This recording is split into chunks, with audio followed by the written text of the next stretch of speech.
Super excited about this opportunity this week. This is college football at its best.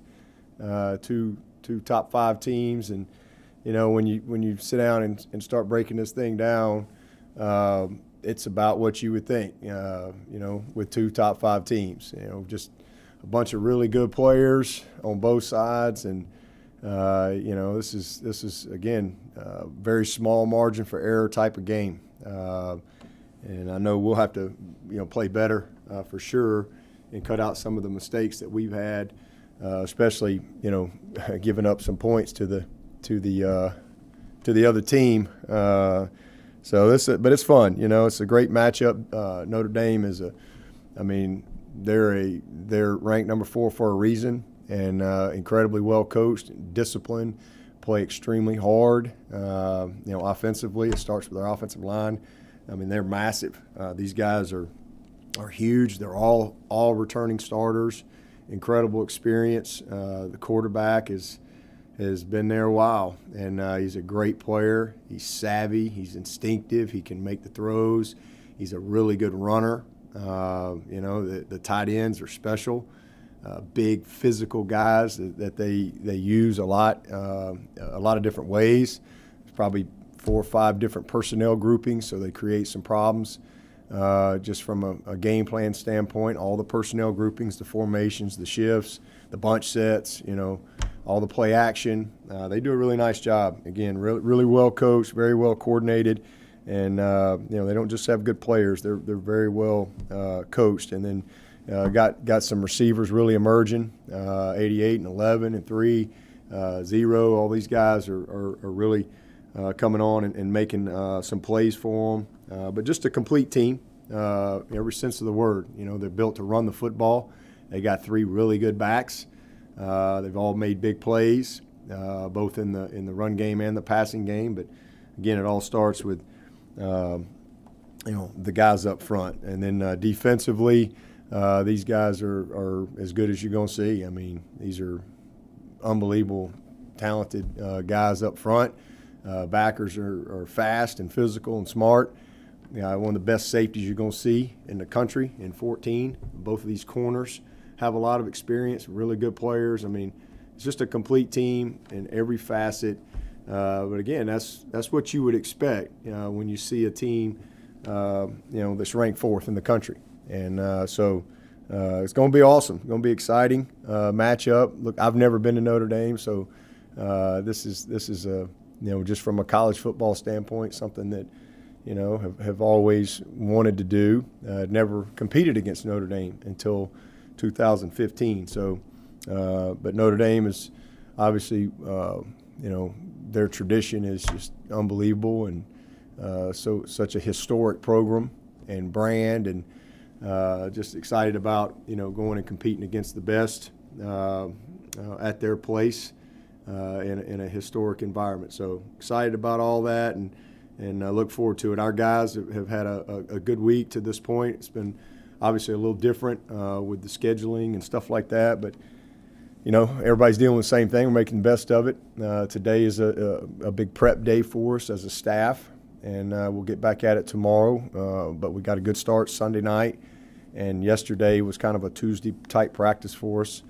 So anxious to get back with them tomorrow and kind of pick back up with our prep, and we'll head up there, I guess sometime after lunch on Friday, and kick it off Saturday night, see what happens. So excited about it, looking forward to it. Any questions? Hey, Coach, it's David Hood with TigerNet. A first trip to Notre Dame like this, do you take the team into the stadium on Friday and kind of let them walk through like you would an ACC championship game? And then the second part of that is Tim Bray told you what to expect, or something to do or see, and how will you react to seeing touchdown Jesus and then that fabled place? Oh man, I'm excited about it. Yeah, of course, Tim Bray. Tim Bray's been, he's been talking about this game for 2 years. So yeah, he can't wait. He'll definitely be there for this one, and I know that's a pretty cool thing for him to be a part of. But yeah, we will go to the stadium on Friday, and it depends. When we go to certain places that we haven't been, we'll usually swing by the stadium, check it out. We don't typically do that if it's a place we play a lot.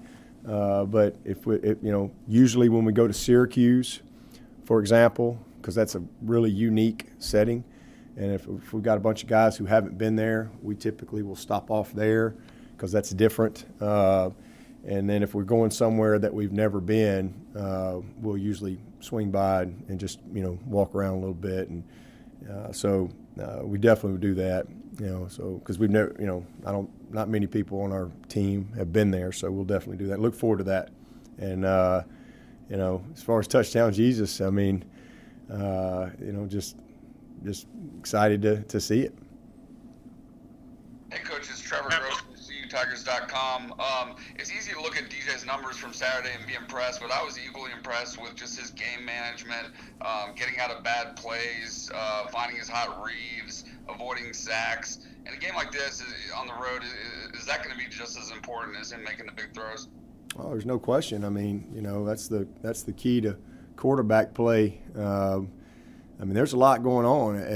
This isn't just, this isn't 1990 all over again, where you just, you're just making decisions in the pass game. I mean, these are decisions that are happening post snap all the time at quarterback in 2020. There's a lot going on. I mean, it could be a run, it could be a screen, it could be a pass. It could be a quarterback run. I mean, there's a lot that's going on. Plus, when it is a pass, processing, what's going on coverage-wise and knowing your progressions. So for a young guy like that, I mean, he did an amazing job. He really did. Certainly some things that, again, most people wouldn't really even know, but we do as coaches. Where he can improve. But he did an awesome job. Made some big time plays. I think for him that he missed a few easy throws that he'd like to have had, but he was 72% completion, and we wouldn't have won the game. They made it a throw game. They're just, and I don't blame them. Smart by them to challenge us that way, and our guys stepped up. Made some huge plays in the passing game, and got ourselves back in the game, and then defensively settled in the second half. But DJ was tremendous.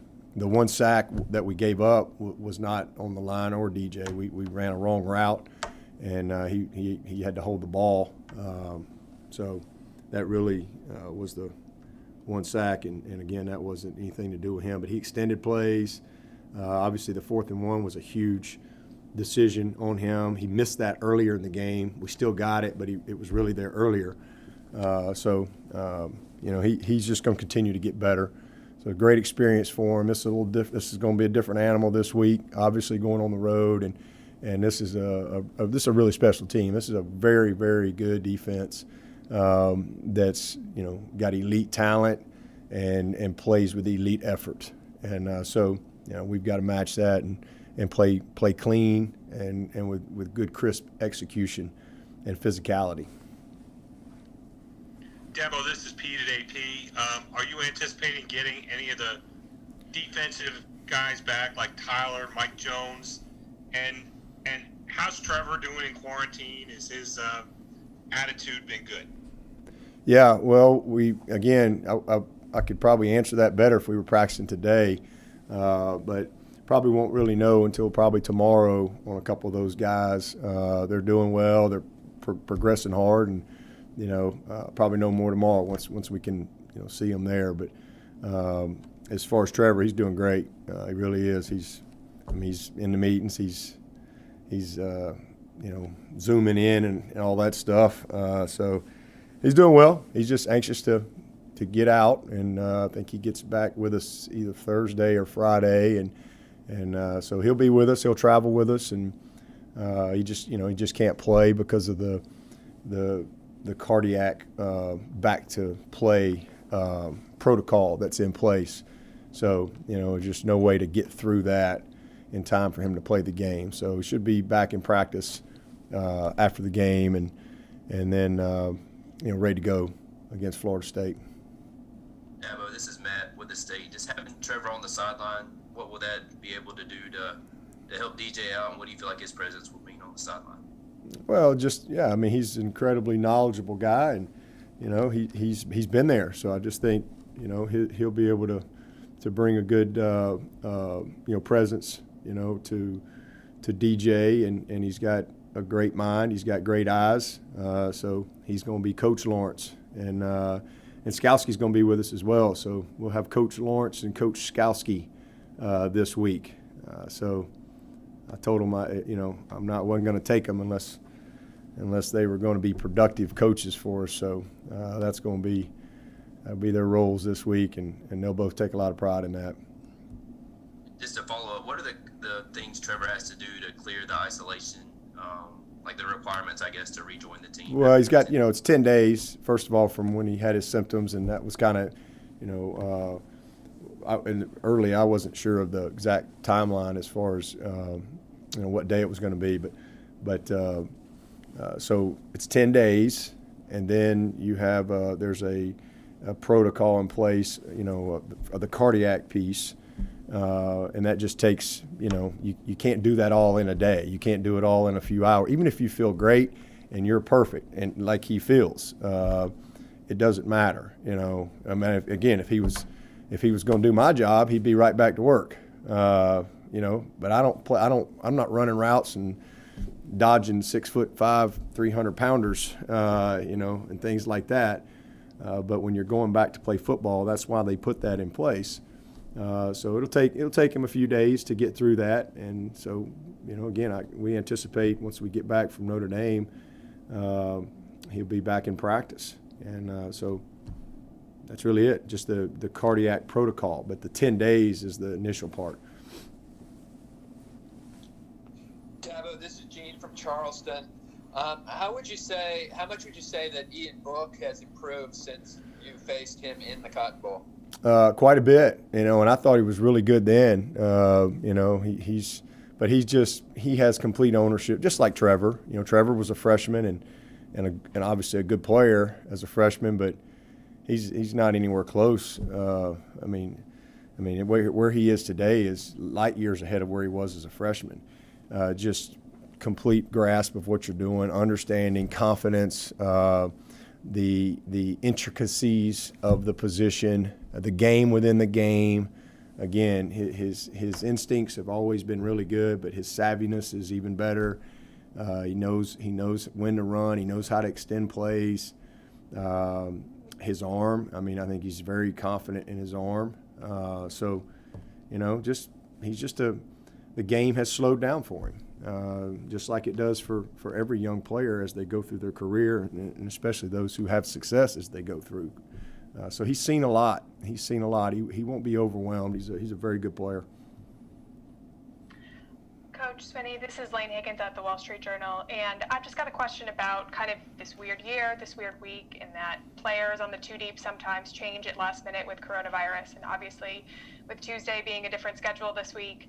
I'm curious, how much are you incorporating those two factors, particularly that you might not know who you're facing, on offense or defense come Saturday? How much does that factor into your game planning in a given week, and for this week specifically? Yeah. Well, we just, we get ready for who we think we're going to see, and regardless of if the personnel changes, they're still going to do what they do. They're not going to, if you wake up on Saturday morning and somebody at Notre Dame's out, they're not going to change their defense if number 9 is out of the game. So they're going to run the next guy in there because they got a lot of good ones.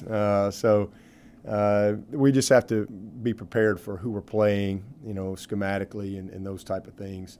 But you just do the best you can. From our perspective, how we rep our guys, how we develop and try to get guys ready to play, each week during practice, because you just never know. Fortunately, we've been very, very fortunate around here. Obviously, with Trevor, but that's, he's a guy that's gotten a lot of headlines, but everybody's dealing with the same thing, but we've been very fortunate. So you just have to have the next guy ready to go. Simple as that, And we've had several guys out, whether for injuries, and so I just have to look at it. We just look at it like an injury. That's just how you have to go about it. And next guy's got to be prepared to go play. So we always challenge our guys every year to prepare as if you're the starter, to prepare to go win the game. But I think that's been heightened even more this year. And I think our guys have done a nice job of buying into what they got to do to get themselves ready to play one play or to have to go, win the game. So that's really all you can do. This is Dennis Dodd from CBS Sports. Kind of dovetailing on Gene's question, how far has Notre Dame come since that semifinal game you played against them? Because you handled them pretty well that night. Well, I mean, we had some big plays. I mean, if you really watch the game, I mean, it was a tough game for both teams. But we had some really big plays and got control of the game.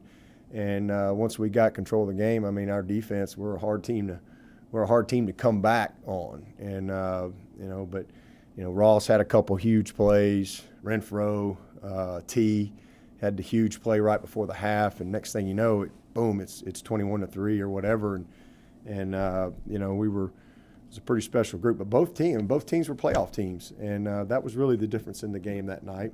Was just few big plays that we hit, and that they didn't, and they had some opportunities. So, that's usually what it comes down to in those type of games is a few plays. I know sometimes you can look at the scoreboard and things and say, oh, well, you killed them, but it's usually just a few plays.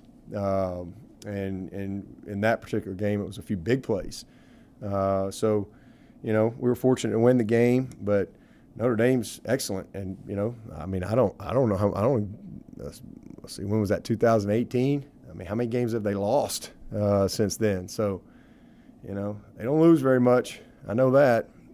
So they're the fourth-ranked team in the country for a reason. They've earned it.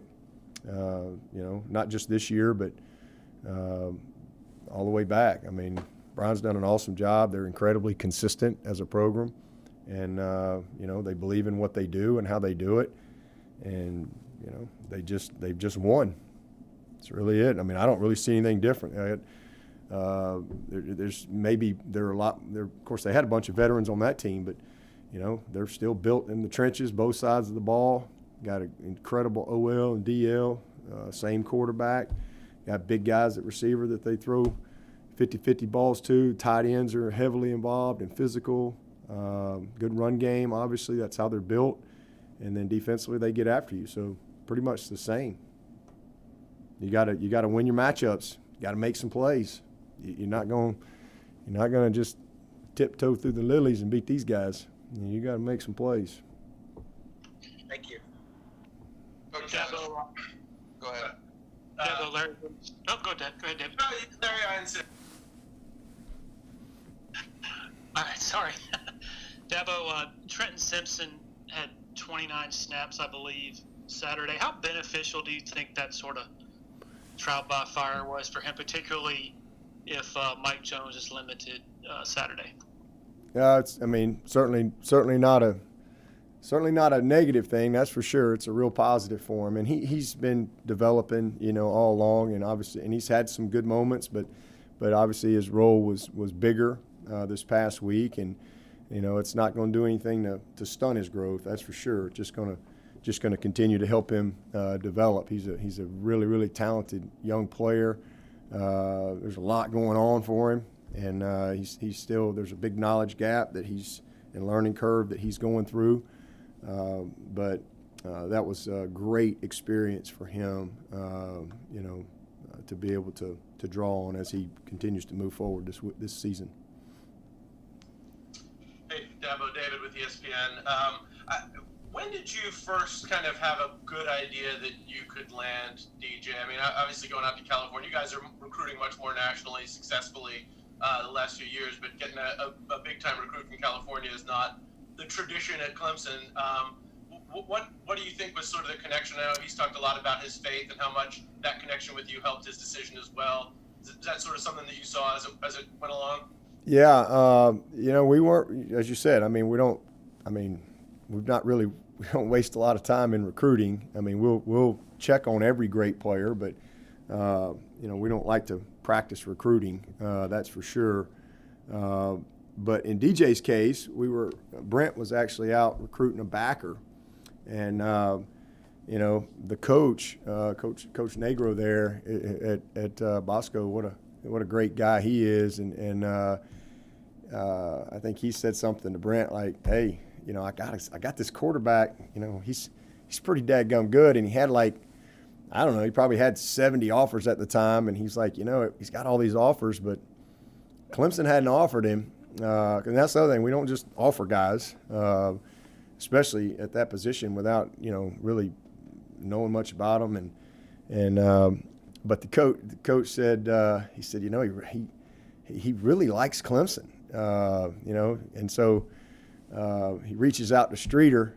I think Brent gave him the number. Reached out to Streeter, and Streeter looked at him and was like, yeah, I mean, he's a great player, but listen, hey, we're not, would he really be interested in Clemson? And the coach was like, hey, he loves Clemson.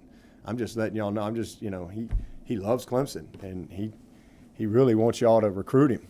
So Streeter went out there, and so we started recruiting him, and once we started talking to him, we could tell. I mean, you can just talk 5 seconds to DJ and tell how honest and how sincere he is. And he was very sincere from the get-go, why he was interested in Clemson, et cetera. And so then he came in the summer to our camp. And so it was probably that summer when I first realized, hey, we got a real shot at this kid. And, so just special talent. And, and he told me pretty early that he felt like Clemson was where he belonged. But just, was going through the process and wanted to make sure. He's a very, very intentional young man. And so he's special, Really, really glad we got him. That's for sure. Hey, Dabo, it's Luna with Clemson 24/7. How much have you found that defensively they're blitzing their linebackers and safeties this year? And then just what kind of situations have you seen that they're using Isaiah Foskey, I think number 7? Yeah, they're not a huge blitz team. I mean, I think they're, maybe somewhere between 35%. So they have not had to pressure a ton. But they've got their rabbit package that we call, where they're going to get their best rushers in the game. And they've been able to haven't had to blitz a lot because they're so good up front. They can bring pressure and get guys to the quarterback. And so if you look at some of these teams and how they've played, I mean, there's been a lot of boots and a lot of sprint outs and a lot of things to create more time, simply when they bring 4 or 5 man pressure. But, those guys up front have been able to get it done. But, probably about 35% where they've had to pressure. Other than that, they're just playing their defense and doing a good job. Hey, Dabo, this is Grace with The Athletic. Just as a follow-up to David's question on DJ, what do you remember about when he did come to camp and you saw him throw a football live for the first time? It was unbelievably impressive. He's obviously he's big, and he was big the first time I met him, but watching him throw the ball, I remember watching him. His hands are huge, but the first time I saw him throw the ball, I mean, he doesn't even grab the laces. I mean, he's just ripping it.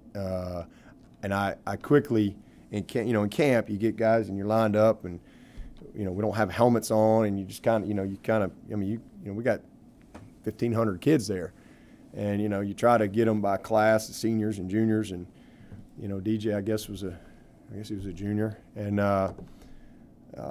man, I quickly realized I went over. I'm like, hey, Jeff Scott was here. I was like, hey, somebody's gonna get hurt. We gotta get this. We gotta get. We can't. He can't just throw the ball to anybody. I mean, it's just different.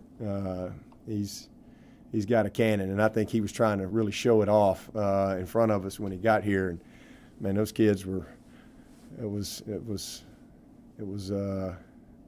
a tough sight to watch. Some of those guys try to catch those balls, but so my first thought was I better readjust this wide outline here to give us a little better chance. But he, just from the get-go, his poise and his demeanor, his personality, but his gift. He's got a gift. Not many people can throw the football like he can. Scott Fowler from the Charlotte Observer. You've had so much success here in Charlotte over the years, and I know your ultimate goals would go through Charlotte again this year. Given how good Notre Dame is, how likely do you think that you will see this matchup again December 19th in Charlotte? Well, I mean, we're both, top 5 teams, so I would say it's, could be very likely. This is going to be a heck of a game, and whoever wins it, you don't get to punch your ticket to. We don't have divisions, This is a different year, so you don't have division play where you can say go ahead and win your division, and you're going there. So no matter what happens in this game, if you win it, you got more games to play, and if you get beat, that doesn't mean you're out. You just go back to work. Somebody's going to win, somebody's going to lose, and both teams are going to fight and scratch and claw and battle and certainly try to win the game. But we got to get ready for the next week, the next opponent. So this is just the way the year is. I mean, there's no, like I said, with no divisions, every single week is playoff football when it comes to trying to get to Charlotte. And that's what that's our number one goal, is to win this league.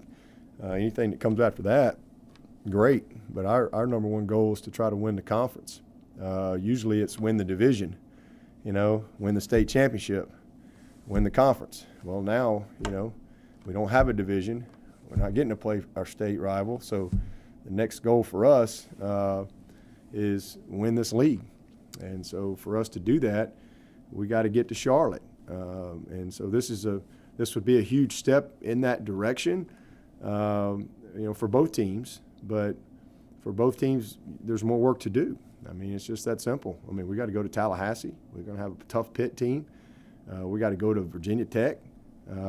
So, we want to win it, want to be 8-0, but we got more work to do to get there. But I think there's a good likelihood when you got two really, really good teams.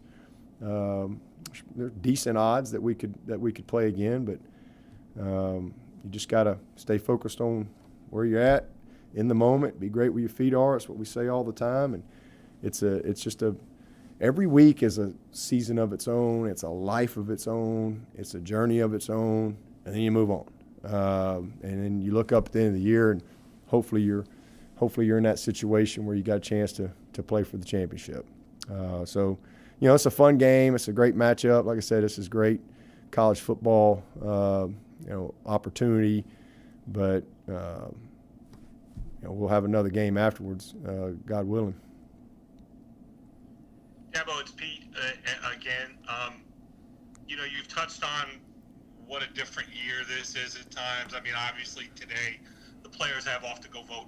Why do you think there was more of a willingness for people in charge to want to listen to athletes on things like that? Because I can't imagine 20, 30 years ago, if somebody brought that stuff up, that people would pay that much attention to it. It seems like we're in a different climate now. Well, we are. 20, 30 years ago, I wouldn't be looking at a iPad. We didn't have iPads.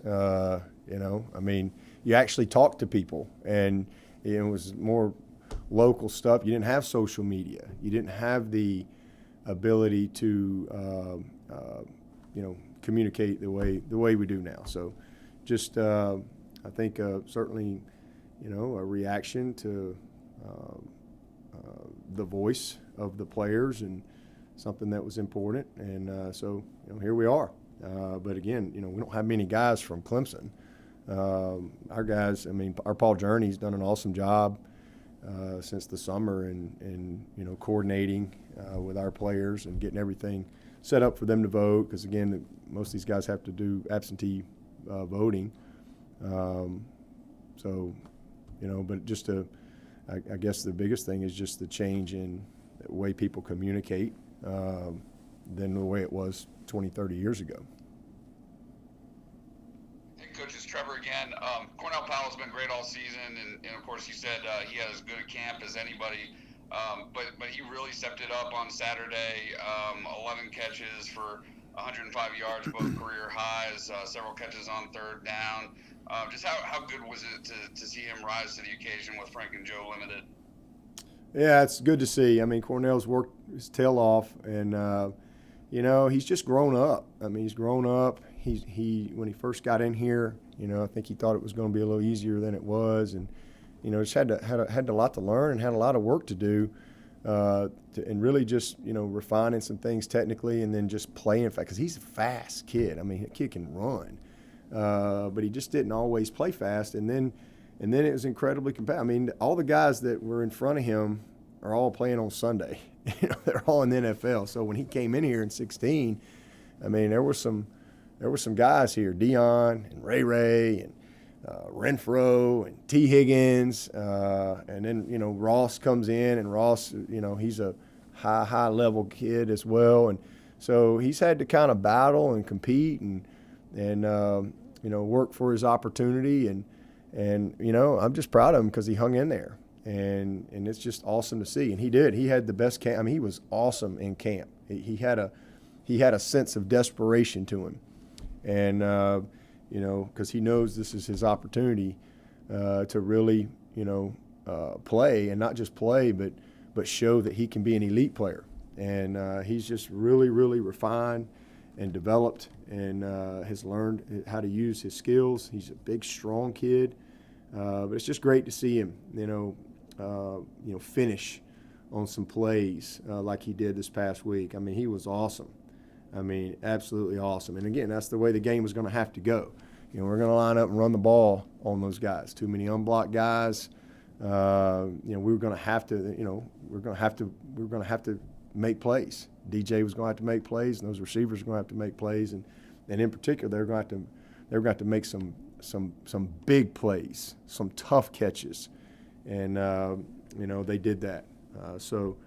He's been awesome. He's been a really good leader for us, and hopefully he can continue to have the type of season that he's had, because he has put the work in, and really proud of him. Hey, Josh from the Post-Courier. As the season has progressed, have you thought back on how it was actually your players who were kind of at the forefront that we want to play movement, especially now that you're at this game that you said is actually what college football is all about? Have you reflected back on that at all?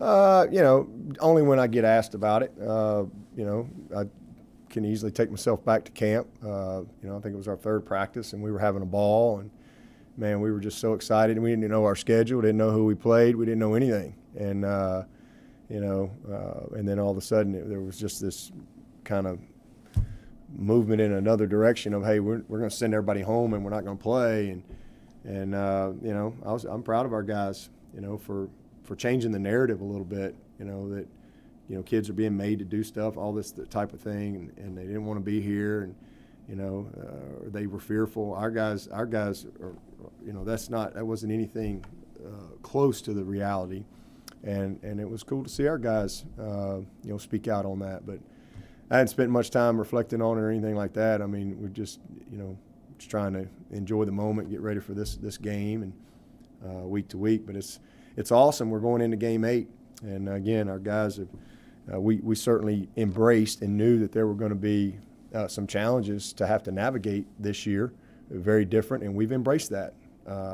And we don't make any excuses. We've had a bunch of players out, but hey, it just, what? Nobody cares. Let's just stay focused on what we control, and let's get ready to go put our best foot forward each and every week.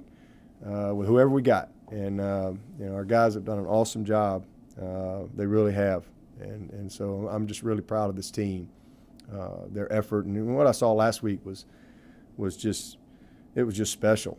And I can't tell you how many text messages I've gotten from coaches and other people who really understand the game and have really been on this side of things and how hard it is.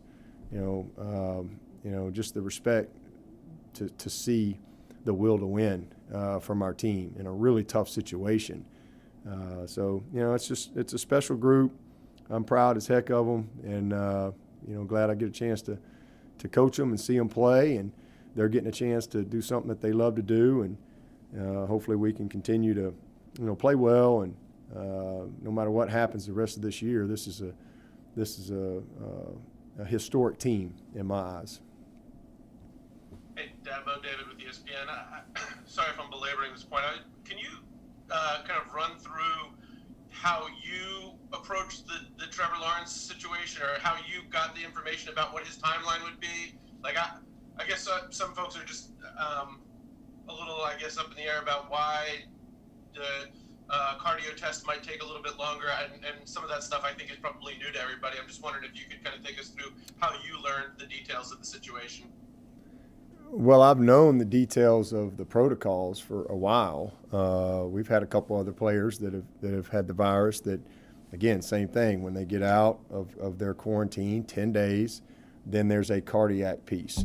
Some guys take a little longer than others, some guys, but there's a minimum amount of time that you have to go through before you can put them back into play. So that I've known that protocol.